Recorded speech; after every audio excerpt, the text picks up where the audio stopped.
We are witnessing the mathematical collapse of an empire.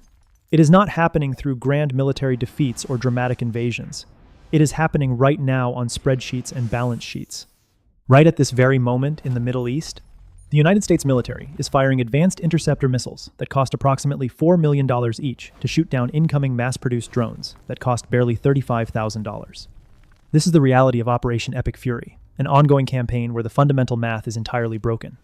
You do not need to be an economist to understand that spending $4 million to neutralize a $35,000 piece of flying plastic and standard electronics is a fast track to financial exhaustion. The adversary knows this. They are practicing asymmetric warfare at its highest level. The goal is not to overpower the United States military conventionally. The goal is to drain the treasury. Every single time an air defense system activates, wealth is transferred out of the public reserve. Welcome to Prism News. I am your host, and today we are bypassing the mainstream narratives to uncover the profound contradictions tearing at the fabric of the American system. The strategy we are analyzing today relies on a simple cost-benefit ratio.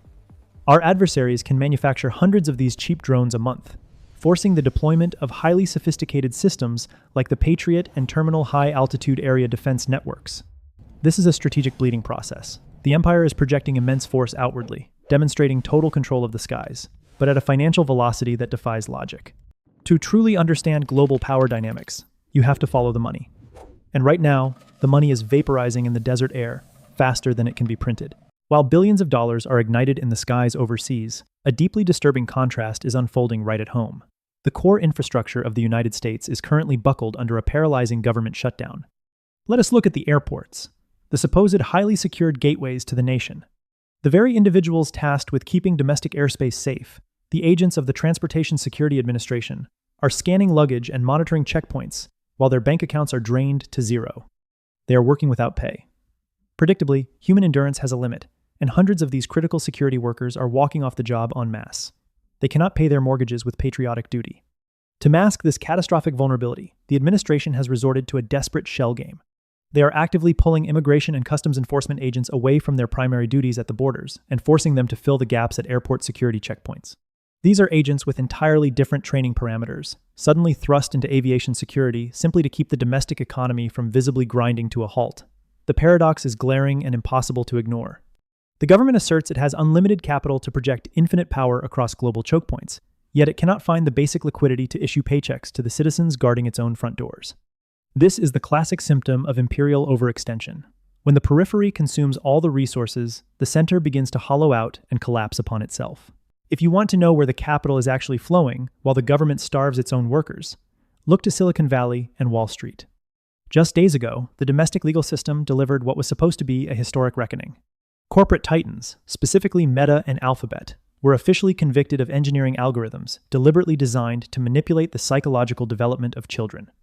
The courts recognize that these platforms are not passive neutral spaces, but highly weaponized behavioral modification engines operating for profit. The establishment media frame this as a massive victory for public safety. But the financial markets tell a completely different, much darker story. The regulatory bodies handed down a financial penalty that sounds astronomically high to the average working citizen, somewhere in the realm of $1 billion. But we have to view this through the lens of macro finance. For corporations generating tens of billions in pure profit every single quarter, $1 billion fine is not a punishment. It is merely the cost of doing business. It is a premium paid for a license to continue operating. How do we know this for a fact? Look at the stock charts. Upon the announcement of this supposedly devastating guilty verdict, the stock prices for both Meta and Alphabet surged, hitting new all-time highs.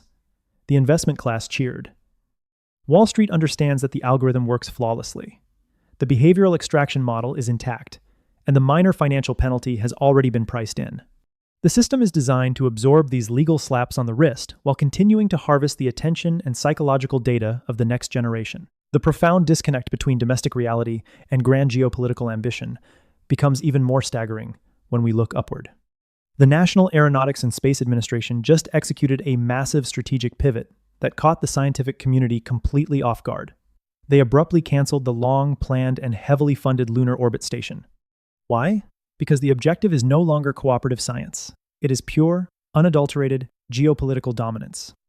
Instead of an orbiting station, they are instantly redirecting $20 billion toward establishing a permanent, boots-on-the-ground military and scientific base on the lunar surface. coupled with the rapid development of a nuclear thermal propulsion spacecraft aimed directly at Mars. This sudden acceleration has one singular catalyst, and that is Beijing. The intelligence apparatus recognizes that China is moving aggressively to claim lunar territory and resources. The United States cannot afford the optics of falling behind in the next domain of human expansion. So, the checkbook is opened wide, once again. But this brings us back to the central economic paradox. How does a nation justify a $20 billion extraterrestrial real estate venture when it is concurrently relying on unpaid, striking workers to secure its domestic transit hubs? The answer lies in the psychology of superpowers. The appearance of absolute technological and territorial supremacy must be maintained at all costs, even if the foundation supporting that supremacy is quietly fracturing under the weight of neglected domestic crises. All of these high-level strategic games might seem distant, but they are directly extracting wealth from your personal bank account every single day. Let us return to the Middle East and look at the Strait of Hormuz. In normal times, roughly 20% of the daily global supply of oil and gas flows through this narrow 21-mile pinch point. Today, maritime traffic is effectively at a complete standstill. Commercial shipping companies are terrified to send their tankers through a zone where advanced military forces are actively engaging. What happens when global energy arteries are severed? The markets react violently. The price of Brent crude oil has already surged to $90 a barrel. But that is just the beginning. The energy minister of Qatar has publicly issued a severe warning that if this blockade continues, we could see oil prices double, potentially skyrocketing to $150 a barrel. This is not just numbers on a screen. This is the cost of diesel for the trucks that deliver food to your local supermarket. This is the cost of aviation fuel. This is severe, compounding inflation. The economic consequences of this conflict are part and parcel of how modern wars are fought. When you pay more for groceries, when your utility bills double, you are personally subsidizing the cost of firing multi-million-dollar interceptors in the desert. The burden of maintaining global hegemony is silently passed down to the working class through the invisible tax of inflation. If the average citizen is losing, who is winning? In every crisis, wealth does not disappear. It merely transfers. The primary beneficiaries of this extreme systemic tension are the defense contractors and the intelligence sector. When the United States military announces it has destroyed 16 inactive mine-laying vessels near the strait, or when the United Kingdom deploys additional Typhoon fighter jets to Cyprus and Qatar, it sounds like decisive action. But look at the logistics. Every single munition fired must be replaced. The government signs the purchase orders, the taxpayers foot the bill, and the defense industry records unprecedented profits. We have entered a golden era for the military-industrial complex. But the landscape has shifted. It is no longer just traditional aerospace companies building fighter jets. The line between Silicon Valley and the Pentagon has completely dissolved.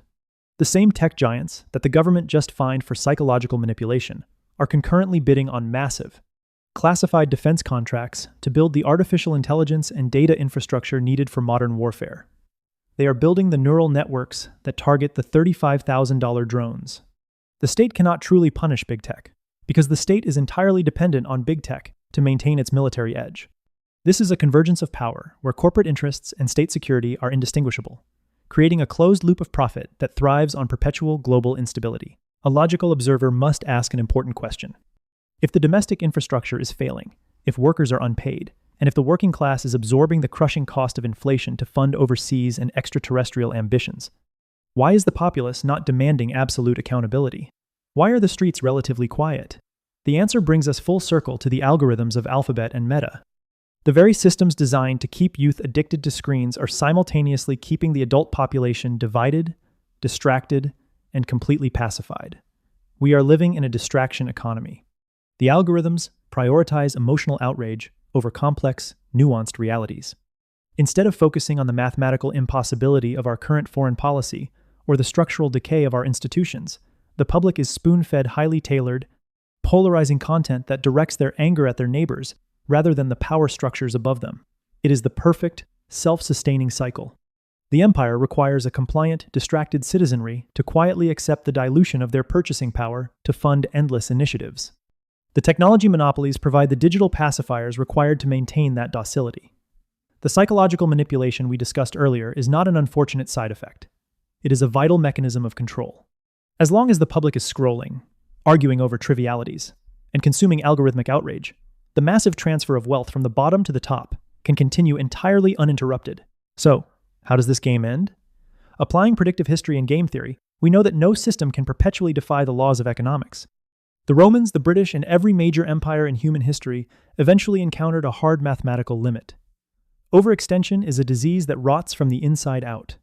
The United States is currently running a dangerous calculation, betting that the power of its reserve currency and its technological supremacy can outrun the catastrophic debt accumulating from fighting cheap asymmetric wars with premium weapons. But the adversary is adapting. By forcing the continuous use of highly expensive assets to counter low-cost threats, they are slowly bleeding the treasury dry. Concurrently, pushing the domestic population to the brink of financial exhaustion through inflation creates a fragile internal environment. The breaking point arrives when the cost of defending the outer edges of the empire completely bankrupts the core. The sudden pivot to the moon, the endless funding of interceptor missiles, the reliance on algorithmic pacification, these are all symptoms of a system fighting furiously to maintain the illusion of absolute control.